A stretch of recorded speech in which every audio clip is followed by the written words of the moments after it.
안녕하세요. 저는 서울에서 직장 생활을 하고 있는 30대 평범한 여성 사연자입니다. 저도 가끔씩 사연을 챙겨 듣곤 했었는데요. 그런 제가 직접 사연을 보내게 될 줄은 몰랐네요. 원래 세상살이가 내 마음 같지 않고 살다 보면 별별 일을 다 겪는다고 하지만 저야말로 정말 평범한 삶을 살고 있던 사람이었거든요.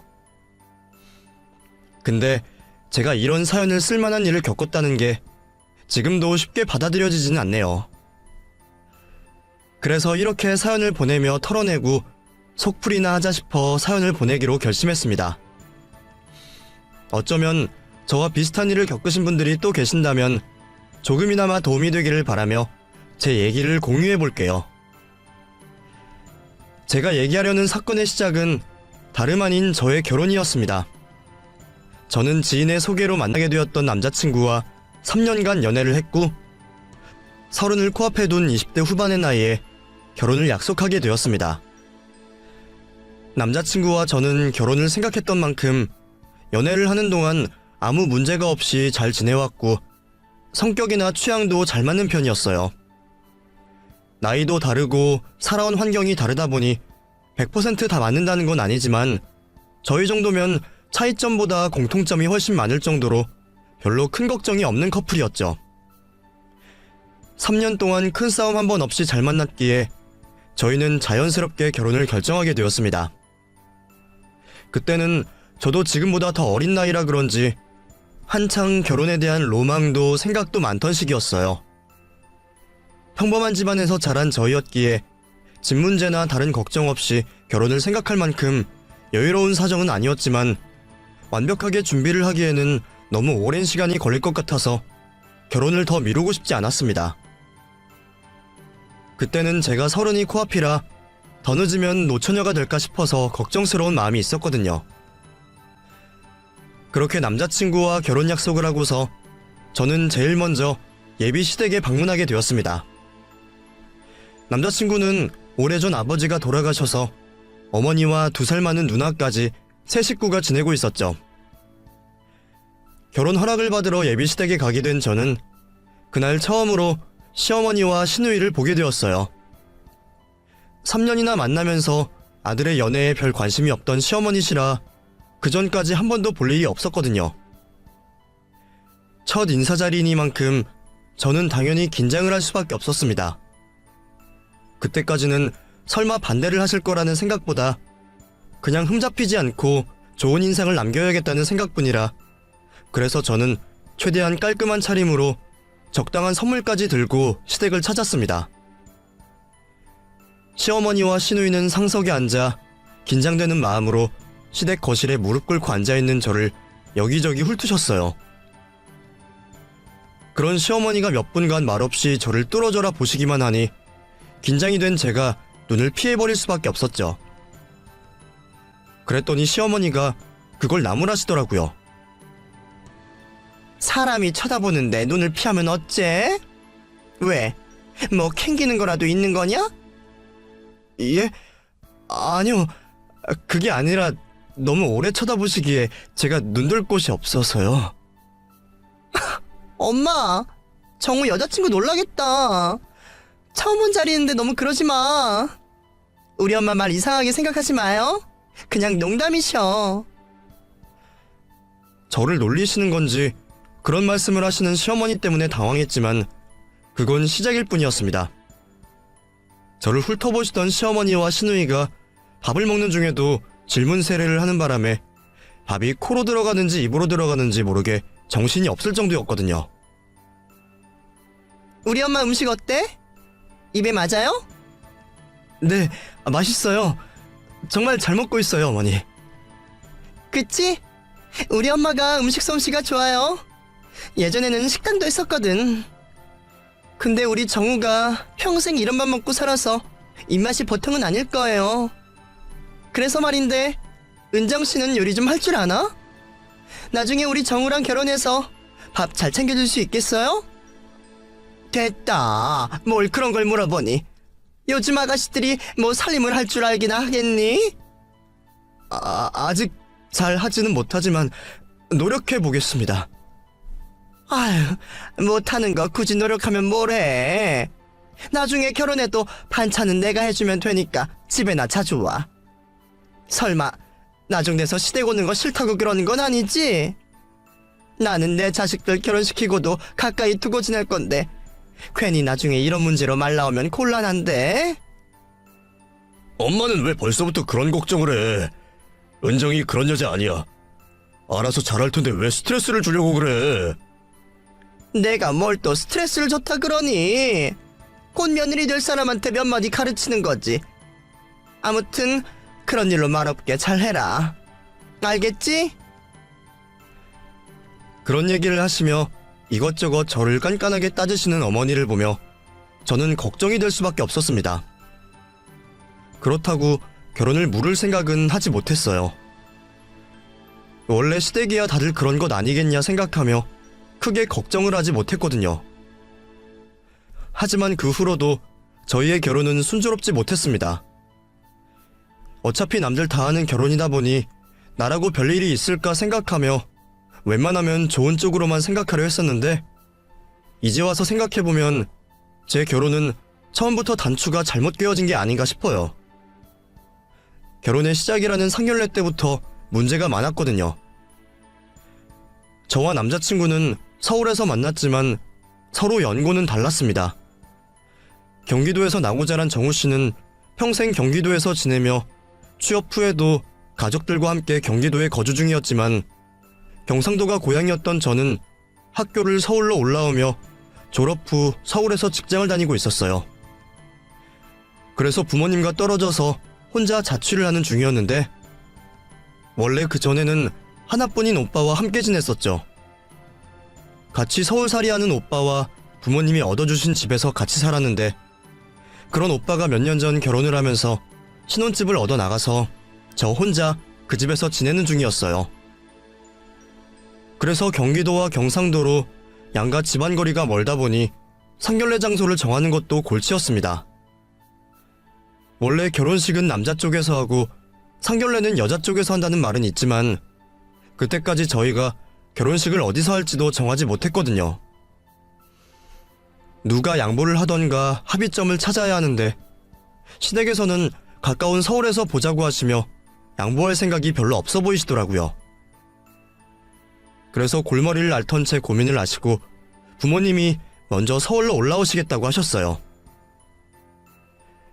어차피 너희들도 서울에 있으니까 그냥 우리가 올라가마.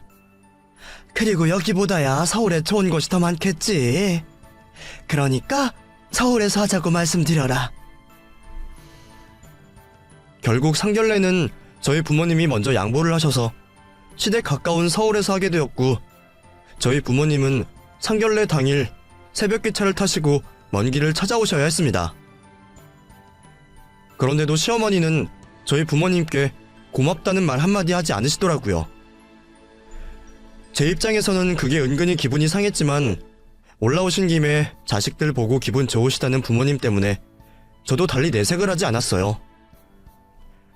그래도 결혼식 위치는 양보하실까 싶어 기대를 했더니 시댁에서는 결혼식도 서울에서 하자며 한치의 양보도 없으셨습니다. 그 얘기에 저희 부모님도 당황하시는 듯 하셨죠. 글쎄요. 저희도 저희 지역까지 내려오시라는 건 아니지만 서로 양보해서 중간 지점에서 하면 어떨까 싶었거든요. 아무래도 하객분들이 시간 내주셔서 오시는 건데 한쪽만 고생하게 하시는 건 좀 아니다 싶어서요. 그렇다고 자식 결혼식을 아무 데서나 할 수도 없지 않습니까? 보통 다들 서울에서 하는데 그냥 서울에서 하시죠. 애들도 둘 다 서울에서 대학교 나오고 지금 다니는 직장도 서울에 있잖아요. 그렇다고 저희 손님들더러 시골로 내려가라 할 수도 없는 거고 교통편만 따져도 서울이 훨씬 나은데 그냥 사돈께서 한 번 더 양보해 주시죠. 시어머니는 미안하지도 않으신지 이미 한 번 양보하신 저희 부모님에게 또 양보를 바라셨습니다. 이럴 거면 상견례는 저희 쪽에서 할 걸 그랬다는 후회가 들었지만 이미 늦은 상황이었죠. 덕분에 그날 상견례의 주된 내용은 결혼식 장소였어요. 어차피 다른 일은 저희더러 알아서 하라고 하셨으니 다행이었지만 결혼식 장소 정하느라 시간을 다 보냈죠. 시어머니는 한치도 물러설 생각이 없어 보이셨고 결국 막내딸 결혼시키며 걱정이 많으시던 부모님이 또 양보를 하셔야 했습니다. 그게 못내 속상했던 저는 시어머니에게는 차마 따져묻지 못하고 남자친구에게 속상한 내색을 할 수밖에 없었어요. 그럼 결국 상견례나 결혼식이나 전부 어머니 바라시던 대로 하게 된 거네? 이럴 줄 알았으면 상견례라도 우리 쪽에서 할 걸 그랬어. 우리 부모님은 서울 올라오신다고 새벽 대바람부터 오셔서 결혼식 장소 정한다고 하루 종일 붙잡혀 계시다가 자식들 집에는 들리지도 못하고 막차 타고 부랴부랴 내려가셨는데 어머니는 그것 가지고도 미안하다 뭐다 아무 말씀 안 하시더라? 아무리 생각해도 어머니가 좀 너무하신 거 아니야? 우리 쪽 입장은 너무 생각을 안 해주시잖아. 우리 쪽은 와주실 하객도 많을 것 같은데 그 많은 분들을 어떻게 서울까지 불러? 미안해. 나도 양보하자 말씀드렸지. 근데 엄마가 아무리 생각해도 서울이 낫다 싶으신가 봐. 안 그래도 주변 사람들이 그 밑에까지 교통도 불편한데 지방에서 하면 결혼식 못 간다 그러셨나 보더라고. 우리는 아버지도 일찍 돌아가시고 손님도 많이 없을 것 같은데 그마저도 오실 분들 못 오시면 좀 그렇잖아. 그리고 사실 우리 입장에서는 서울에서 하면 좋지 않아? 결혼식장 알아보는 것도 서울이 편하고. 어쨌든 이렇게 되면 괜히 우리 부모님만 양보하시게 된 거잖아. 그건 나도 죄송스럽게 생각해. 대신 이번만 양보해주면 내가 앞으로 장인 장모님 자주 찾아뵙고 잘할게. 우리 집 사정도 좀 이해해줘. 이번 한 번만 자기가 좀 양보해주라. 어? 그때는 당장 손해를 본 것 같아서 화가 났었지만 남자친구가 그렇게까지 말을 하니 저도 더 할 말이 없었습니다. 안 그래도 결혼 전부터 부를 하객이 별로 없을 것 같다며 걱정하던 남자친구 사정을 저도 알고 있었거든요. 시댁에서는 친척도 많지 않고 시아버지는 일찍 돌아가신 데다가 시어머니 지인이 많지도 않으신데 그마저도 못 오면 양쪽 다 계시는 저희 집 사정이랑 양쪽이 너무 비교될까 걱정을 하는 것 같더라고요. 사실 저도 부모님 손님들 때문에 걱정이었지 저희 부모님만 괜찮으시다고 하면 서울에서 하는 게 더 편하기는 했었죠. 그래도 자식된 입장에서 부모님께는 죄송했어요. 엄마 미안해요. 결혼식까지 양보하게 해서. 그래도 시댁 사정 이해해주세요. 아무래도 하객 못 채울까봐 걱정이 많으신가봐. 그래 이해해. 너는 뭐 그런 걸 가지고 미안해하고 그래. 김서방한테도 미안해하지 말라 그래. 어차피 우리 쪽에서 버스 대절해서 가기로 했으니까 그 정도면 하객들도 이해해 주시겠지. 그러니까 너는 그런 걱정하지 말고 앞으로 결혼 준비나 잘할 생각해. 괜히 이런 일로 시댁에 불만 드러내지 말고. 버스 대절비도 비쌀 텐데 부모님은 끝까지 시집갈 막내딸 걱정만 하시며 손해를 감수하셨어요. 결국 그렇게 결혼식을 진행하게 되었는데 나중에 하객 명단을 추리고 났더니 저희 집 하객이 시댁의 2배는 많더라고요. 그것도 먼 길은 부담이시라며 추기만 하신다는 하객들을 다 제외했는데도 말이죠. 반면 시댁 쪽에서는 어떻게든 머릿수 채우겠다고 시어머니가 다니시는 노래교실 회원들까지 부르신다고 했는데도 저희 쪽 절반 정도밖에 안 되더라고요. 남자친구도 초중고 동창들 다 불러 모으느라 꽤 고생했는데 말이에요. 그래도 뭐 어쩌나 싶어 남자친구와 상의해서 그렇게 진행하려고 했는데 시어머니가 그 일을 가지고 또 난리이셨습니다. 내가 어제 청우한테 하객 명단 받았는데 말이야. 너희 쪽 하객 그렇게 다 부를 거니? 정말? 이거 확정인 거야? 아마 그럴 것 같은데요. 왜 그러세요, 어머니? 나 참 어이가 없어서. 아니, 너는 우리 쪽 하객 수 보고도 그런 소리가 나오니? 원래 머리수 맞춰야 하는 걸 몰라서 그래. 됐고, 너희 부모님한테 명단 빼시라고 그래라. 이거 양쪽이 2배나 차이 나면 식 못 올려. 죄송해요. 아마 그렇게는 어려울 것 같아요, 어머니. 지금도 충분히 정리하신 거라고 하셨거든요. 저희 부모님이 결혼식장까지 양보하셨으니 이 정도는 이해해 주세요. 뭐? 아니, 너는 내가 하라면 하는 거지 무슨 토를 달아. 그럼 너는 지금 우리더러 결혼식장에서 너희 쪽 손님들이 우리 자리 차지하는 거 보고만 있으라 이거냐? 그래도 어쩔 수 없죠, 어머니. 저희 부모님은 이것도 많이 줄이신 거라서요. 차라리 어머니가 하객을 더 부르시는 게 낫지 않을까요? 그럼 나더러 모르는 사람들이라도 부르라 이거야 뭐야? 너 지금 우리 집 무시하는 거냐? 남편 없이 혼자 자식 키운 여자 이매가 없다고 무시하는 거냐고? 저도 더는 양보 못한다 싶어 단호하게 얘기를 했더니 시어머니가 그걸 당신을 무시하는 거라며 심하게 화를 내시더라고요. 하지만 저희도 더 양보를 할 수는 없었습니다. 어차피 식대며 결혼식 비용은 저희가 낼 거였고 부모님도 오시겠다는 손님을 막을 수는 없다며 난감해하셨죠.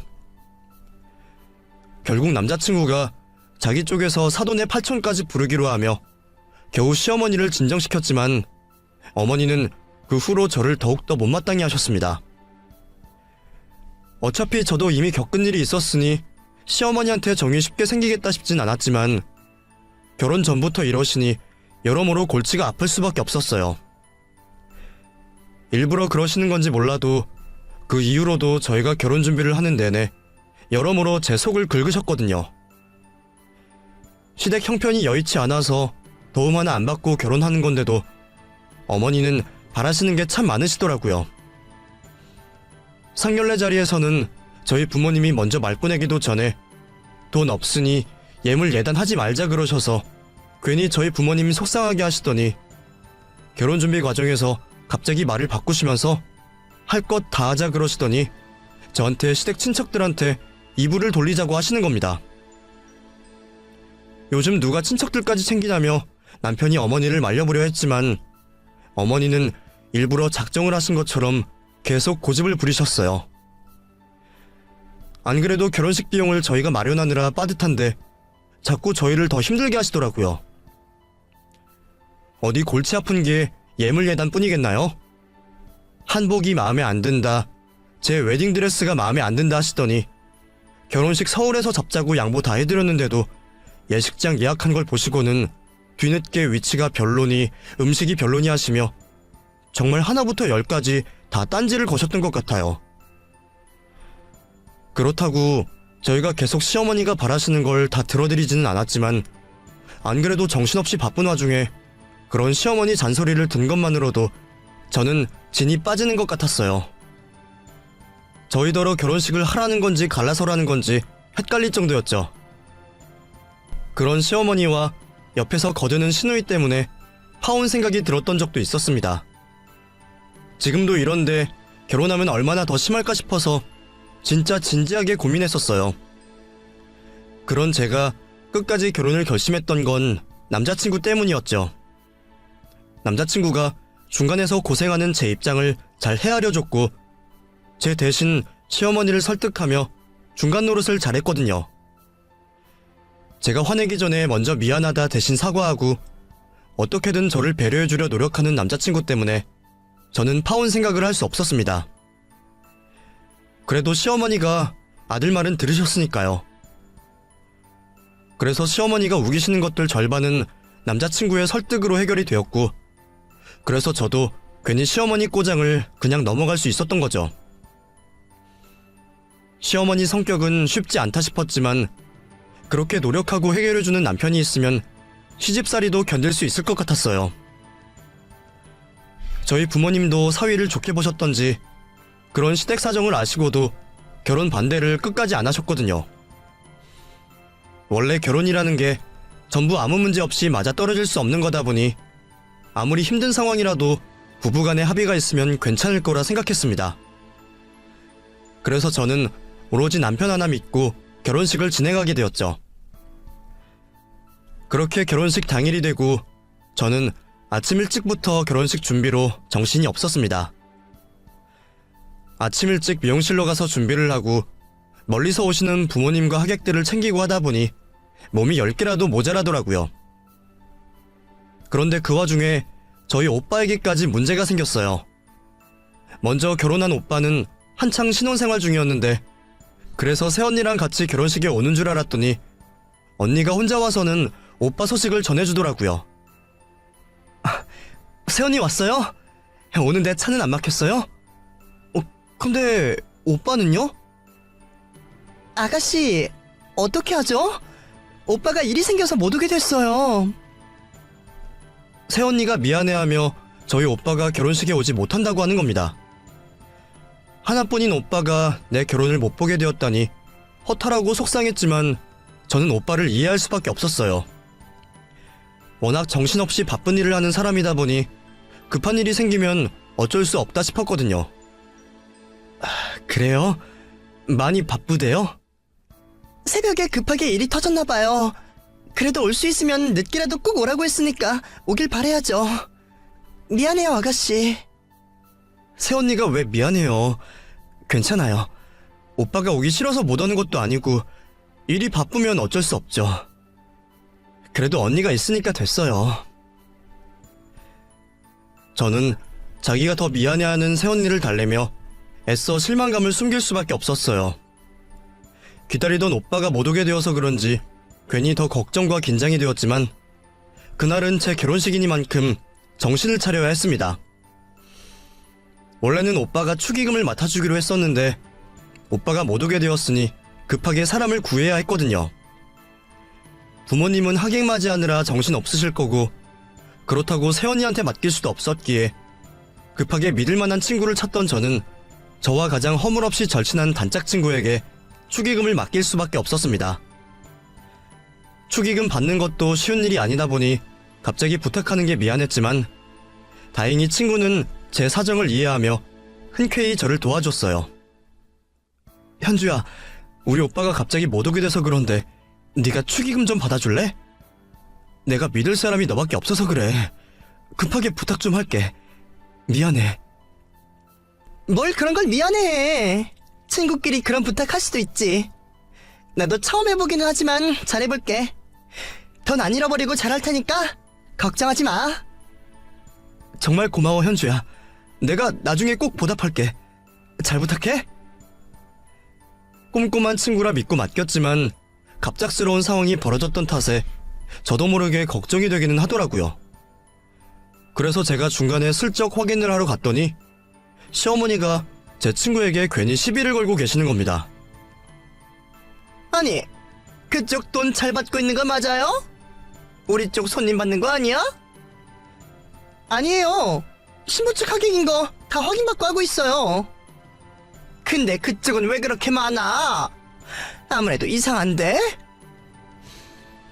결혼식 전부터 하객 수가 차이 난다며 시비를 걸던 시어머니가 저희 쪽 축의금이 자기 쪽보다 훨씬 많이 들어오자 괜히 딴지를 걸고 계셨더라고요.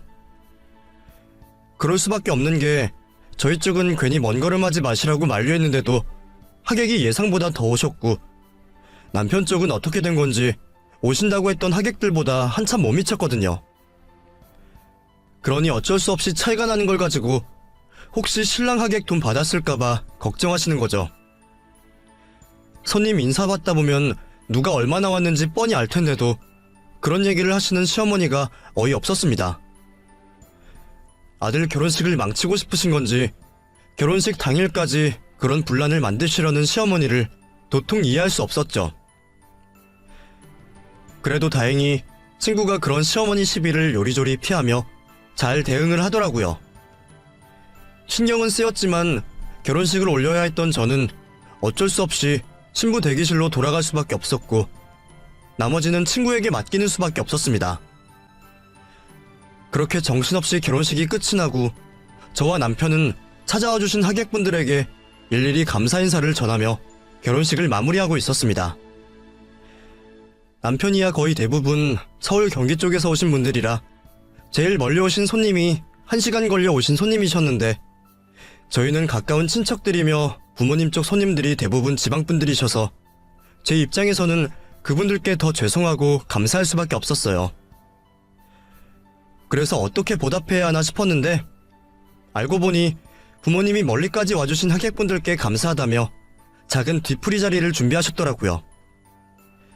그래서 부모님은 결혼식이 끝나고 곧장 뒤풀이 자리로 먼저 떠나셨고 저도 뒤따라가기로 했죠. 오빠, 오빠는 친구들이랑 뒤풀이 갈 거지? 내 친구들은 나중에 만나기로 하고 오늘은 그냥 가기로 했어. 그럼 오빠는 오빠 친구들이랑 뒤풀이 하고 와. 나중에 집에서 만나자. 그게 무슨 말이야? 은정이 너는 같이 안 가? 나도 좀 전에 들었는데 엄마 아빠가 몇몇 분들 모시고 조촐하게 뒤풀이 하실 건가 봐. 부모님도 서울까지 오신 김에 하루 있다가 내려가신다고 근처에 호텔 잡으셨대. 그래서 나도 뒤풀이 끝나고 거기 가왔다가 부모님 지내실 호텔에서 얘기 좀 나누다 오려고. 집에 모시지도 못하는데 두 분 내일 내려가시기 전에 인사라도 나누려고. 멀리서 오셨고 다시 내려가시려면 한참인지라 부모님이 서울에서 하루 머물렀다가 천천히 내려가실 생각이시더라고요. 오신 김에 오빠도 만나고 말이죠. 그러실 거면 차라리 저희 신혼집이나 오빠네서 지내시라고 했더니 자식들에게 부담 주기 싫으시다며 굳이 호텔까지 묵으신다고 하셔서 저는 죄송스러운 마음에 잠자리라도 봐드리려고 했죠. 어차피 신혼여행이야 며칠 뒤에 떠나기로 했으니 당장 제가 집으로 돌아가 봐야 할 일도 없고 남편도 친구들이랑 뒤풀이 한다고 술 먹고 놀기로 했으니 그 자리에 제가 끼는 것보다 없는 게 좋을 것 같았어요. 뭐야, 그런 게 어디 있어? 그런 계획 있었으면 나한테 미리 말을 했어야지. 미리 말을 어떻게 해. 나도 이제 들었는데. 엄마 아빠도 나 바쁜데 괜히 신경 쓸까봐 말을 안 하셨더라고. 오빠한테만 말하셨는지 나도 좀 전에 오빠가 남긴 문자 보고 알았어. 그럼 진짜 나 혼자 가? 뒤풀이를? 왜? 내가 같이 안 가면 무슨 일 있어?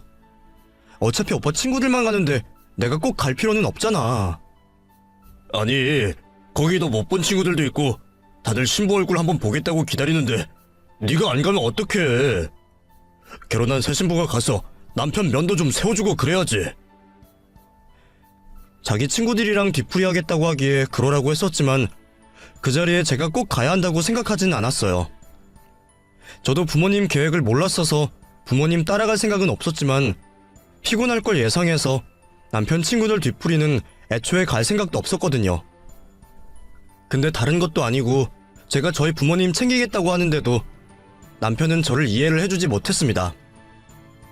장인 장모님보다 친구들 앞에서 자기 면이 더 중요하다는 건지 그전에는 안 그러던 남편이 결혼식 올리자마자 본색을 드러내는 건가 싶어 너무 기가 막히더라고요. 그래서 그 문제로 저는 남편과 다툴 수밖에 없었어요. 그렇게 한참 남편과 실랑이를 하던 저는 친구의 전화를 받게 되었습니다. 은정아, 너 대체 어디 있어? 너한테 인사하고 돈 주고 가려고 했는데 못 찾아서 그냥 나왔거든. 너희 시어머니가 자기한테 맡기라고 하셔서 축의금은 너희 시어머니 드렸으니까 잘 챙겨. 아무튼 결혼 축하하고 신행 다녀와서 연락하자. 제가 남편이랑 싸우느라 잠시 자리를 비운 사이에 저희 쪽 축의금을 맡아주었던 친구가 축의금이 든 가방을 시어머니에게 드렸다고 하는 겁니다. 시어머니는 아까 나가신다 그랬는데 어떻게 된 일인지 순간 아차 싶었지만 설마 별일 있겠나 생각하며 저는 남편과 싸우는 것을 관두고 시어머니를 찾아다녔어요. 그러다 어디론가 서둘러 나가시려는 시어머니를 발견하게 되었죠. 어머니, 이제 가시게요? 형님은요? 니들 없는 사이 진작 같지? 죄송해요. 저희가 할 얘기가 좀 있어서. 어머니 집으로 곧장 가실 거면 택시 잡아드릴까요? 네, 알아서 갈 테니 신경 끄고 너 할 일이나 해라. 네, 그럼 조심히 들어가세요. 근데 어머니, 제 축의금 주셔야죠. 축의금? 무슨 축의금 말하냐? 제 친구가 신부 쪽 축의금 어머니한테 드렸다 그러던데요? 못 받으셨어요? 받기야 받았지? 근데 그걸 왜 달라 그러니? 예? 저희 쪽 축의금이니까 저희 주셔야죠. 네가 뭘 모르나 본데 원래 축의금은 신랑 쪽이 다 가져가는 거야. 너는 그런 것도 모르니? 이게 무슨 헛소리인지 저는 순간 욕이 튀어나올 뻔했습니다. 시어머니가 허락도 없이 제 축의금을 가져가 놓고 그게 자기들 몫이라고 하더라고요. 어머니, 그런 게 어디 있어요. 저희 쪽에 들어온 축의금은 당연히 저희가 가져가야죠. 얼른 돌려주세요. 이미 네 신우주고 없어. 우리 아들 결혼시켰으니 이제 우리 딸 시집 보낼 차례 아니냐? 그 돈은 네 신우 결혼식에 쓰려고 그런다. 그러니까 네가 이해해라. 알겠지? 그게 무슨 말씀이세요, 어머니? 저한테 들어온 축의금을 왜 형님한테 드려요? 어머니, 저 장난할 기분 아니에요. 얼른 주세요. 저는 그 말이 당연히 장난일 거라 생각했습니다. 아까부터 신부 쪽 하객이 신랑 쪽에 비해서 너무 많다며 궁시렁대던 시모였으니 어쩌면 거기에 기분 상해서 괜한 장난을 치는 거라 생각했거든요. 살다 남의 축의금 마음대로 가져간다는 얘기는 들어본 적도 없었기에 정말로 안 줄 거라고는 믿지 않았어요. 근데 시모는 정말로 제 돈을 가져가 신우에게 건넸던 모양입니다. 저더러 신우 결혼식에 쓸 거라며 배째라는 식으로 나오는 시모는 무척 당당해 보였어요. 그 모습이 얼마나 어이가 없던지 저는 너무 기가 막혀서 무슨 말을 해야 할지 모르겠더라고요. 아니 진짜 왜 그러세요, 어머니? 오빠도 어머니 좀 말려봐. 이게 무슨 경우야? 엄마, 진짜 그 돈 누나 줬어? 누나는 어디 있는데? 네 누나 벌써 집에 갔지? 예, 너는 네 누나 불쌍하지도 않니? 집에 돈도 없어서 결혼도 못한다고 우는데 니들이 이렇게라도 도와주면 좋잖냐? 안 그래도 그 집에 돈 봉투 많이 들어온 것 같더만 그걸로 우리 딸 혼수하면 딱 되겠더라. 그니까 그걸 왜 제 축의금으로 하냐고요? 그게 제 돈이에요? 저희 쪽 하객 거의 다 부모님 손님들이셨는데 저희 부모님이 뿌려놓은 거 거두신 걸 그걸 왜 어머니가 가져가세요? 니네 집은 잘 산다며. 그런 집에서 딸 결혼식 축의금까지 욕심낸다냐? 네가 잘 말하면 사돈도 이해해 주시겠지. 그니까 네가 가서 그 돈은 너 쓰겠다고 잘 말씀드려. 너도 이제 우리랑 한 식구인데 서로 돕고 살면 안 좋냐? 너는 네 신우가 돈 없어서 평생 시집 못 가고 저러고 있으면 좋겠어? 그러게 신우 시집을 왜 저희 부모님 덕에 받은 축의금으로 보내려고 하시는 건지 제가 어이가 없어서 소리 지르며 따져 묻는데도 시모는 눈 하나 깜빡 안 하고 계속 억지를 부리는 겁니다. 남편은 옆에서 아무 말도 못하고 도움도 안 되니 말도 안 통하고 저만 미치고 팔짝 뛰겠더라고요. 신우는 말이 통할까 싶어서 신우에게 전화를 걸었지만 신우는 일부러 무시하는 듯 제 전화를 받지도 않았습니다. 이대로 있다가는 정말 눈 뜨고 코 베이겠다 싶어서 저는 다시 시모에게 따졌죠. 어머니, 저 진짜 화내기 전에 그만하세요. 남의 것 가져가면 절도죄예요. 진짜 경찰이라도 부를까요? 그게 무슨 말버릇이야? 어디 시어머니한테 신고를 한다 그래? 너야말로 못 빼먹은 소리 하지 말고 적당히 해라? 아니면 어디 해보려면 해보던가. 이게 무슨 절도라고 감히 그딴 소리를 하고 있어? 남편도 가만히 있고 저 혼자 시어머니를 상대하려니 정말 죽겠더라고요. 이러다 진짜 경찰이라도 불러야 하는 거 아닌가 싶은 그 순간 신랑이 앉는 저희 앞으로 한 사람이 등장했습니다. 위급한 순간에 때마침 등장해준 그 사람은 저희 오빠였죠. 급한 일 때문에 못 오게 되었다며 미안하다 말하던 오빠가 어떻게 여기까지 왔는지 놀라기도 잠시, 오빠는 심각해 보이는 제 상황을 파악했는지 절 보자마자 멀리서 뛰어오기 시작했습니다. 그리고 시모에게 붙잡혀 있는 저를 보호하며 제 대신 시모를 가로막았었어요. 사돈어른, 지금 뭐 하시는 거예요? 은정아, 이게 무슨 일이야? 네가 여기서 왜 이러고 있어? 오빠, 우리 축의금 어떡해? 우리 축의금 도둑 맞았어. 도둑 맞기는 뭘 도둑 맞아? 너 자꾸 말 그딴 식으로 할 거야? 무슨 말이야? 도둑을 맞다니. 누가 가져갔는데?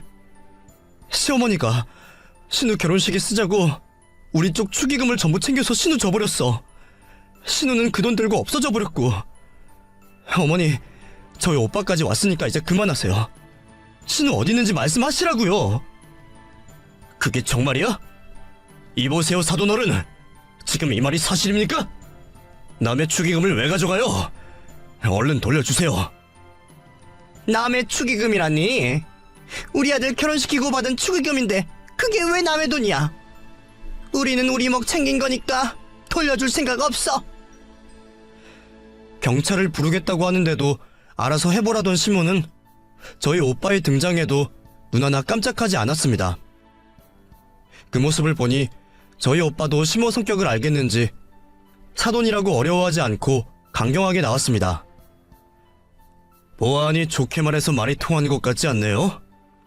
먼저 돌려줄 생각 없으시다고 하셨으니 경찰에 신고하겠습니다. 한 집 식구 아니랄까봐 둘이 말하는 거 똑같네. 이봐 사돈, 그쪽도 지금 실수하는 거야. 신고? 신고해서 뭐 할 건데? 뭐 나 잡아가서 콩밥이라도 먹여주려고? 나 참 경찰이 만만하기는 한지 개나 소나 경찰 찾네. 시모는 경찰을 부른다는 오빠의 말까지 무시하며 코웃음을 쳤지만 그 여자가 모르는 게 하나 있었어요. 바로 저희 오빠가 경찰이라는 거였죠. 오빠, 그냥 신고하자. 내가 좋은 말 해도 절대 안 통해. 나 각오돼 있으니까 그냥 법대로 해줘. 그래, 알겠어. 그럼 우리 서로 같이 가자. 내가 알아서 할 테니까 너는 너희 신우 어디 있는지나 알아봐봐. 오빠는 그 길로 일하는 경찰서에 전화를 걸었고 그 모습에 남편이 당황하기 시작했습니다. 엄마, 이제 그냥 돌려드려. 됐어, 신고하라 그래. 누가 무섭대? 엄마 진짜 큰일 나고 싶어? 형님 경찰이시란 말이야. 저희 오빠가 정말 사돈 어른을 경찰서로 데려갈 건 생각을 못했는지 여태 방관하고 있던 남편이 저희 오빠가 나서자 그제서야 자기 엄마를 설득하는 척하려고 하더라고요. 그런 아들의 말에 시모도 뒤늦게 상황 파악을 하는 듯 했죠. 뭐? 경찰? 아니, 사돈이 진짜 경찰이에요? 예, 진짜 경찰이니까 지금 같이 서로 가시죠. 제가 직접 조서 쓸 테니까 어디 한번 해봅시다. 아니, 우리가 남도 아니고 사돈 사이에 뭐 그렇게까지 해요. 뭔가 오해가 있나 본데 돈 돌려줄 테니까 잊지 맙시다. 내가 딸한테 당장 오라고 할 테니까 사돈도 화 풀어요. 아니요. 이미 돈가방이 사라진 이상 점유이탈이 되었으니 처벌받으셔야 합니다. 따님한테 돈가방 들고 바로 경찰서로 오라고 하세요. 만약 따님이 딴 생각하신다면 특수절도까지 엮을 거니까 조심하세요. 은정아, 가자. 자네는 자네 어머니 모시고 바로 따라와. 나 지금 장난하는 거 아니니까 똑바로 해. 평소에도 저희 오빠를 무서워하던 남편은 단호한 오빠의 한마디에 아무 말 못한 채 시모를 데리고 저희를 따라 나섰습니다. 그렇게 저는 결혼식이 끝나자마자 신부 화장도 지우지 못하고 시모와 남편을 데리고 경찰서까지 가게 되었죠. 남편이 자기 누나 설득을 잘하기는 했는지 제 전화는 주가라고 안 받던 시누이가 저희가 도착하고 얼마 뒤 제 축의금을 들고 경찰서로 나타났습니다. 그리고 오빠는 시모와 신우를 앉혀놓고 조사를 시작하게 되었죠.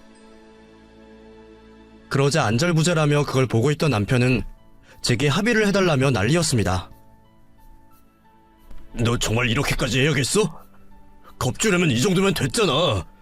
이쯤 하면 엄마랑 누나도 알아들었겠지. 이제 그만하자, 응? 그만하긴 뭘 그만해. 그럴 거면 아까 말리지 그랬어? 아까는 자기 가족들이 내 돈 훔쳐가는 거 방관만 했으면서 이제 와서 내가 용서를 해주길 바래? 아까는 나도 당황해서 그랬지. 그리고 가족끼리 돈 가지고 문제 생긴 걸 누가 절도라고 그래. 애초에 이게 절도가 되긴 하는 거야? 나는 축의금 가져갔다고 신고하는 거 처음 봤다. 나도 남의 축의금 가져간다는 시댁 식구 처음 봤어. 남의 돈 훔쳤으면 절도지. 절도가 왜 아니야? 그리고 착각하지 마. 우리 아직 가족 아니야. 우리 아직 혼인신고도 안 했잖아? 지금 이대로 헤어지면 이혼 아니고 파혼이야. 은정아, 너 무슨 말을 그렇게 해? 너는 그럼 나랑 헤어지기라도 하겠다는 거야? 그래야 하면 그래야지.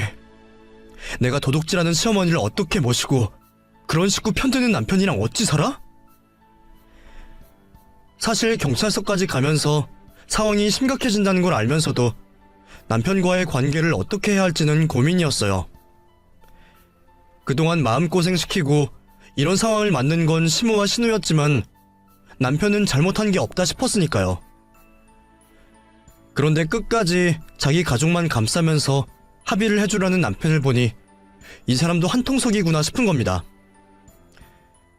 그러게 아까는 안 말리더니 일이 커지니까 저더러 사정을 하는 게 잘못됐다 싶었죠. 더군다나 남편이 결혼식을 올리자마자 본색을 드러내듯 전과 다른 실망스러운 모습을 보이는 게 그동안 믿었던 남편에게 배신당하는 기분이었습니다. 우리 이제 막 결혼식 올렸어.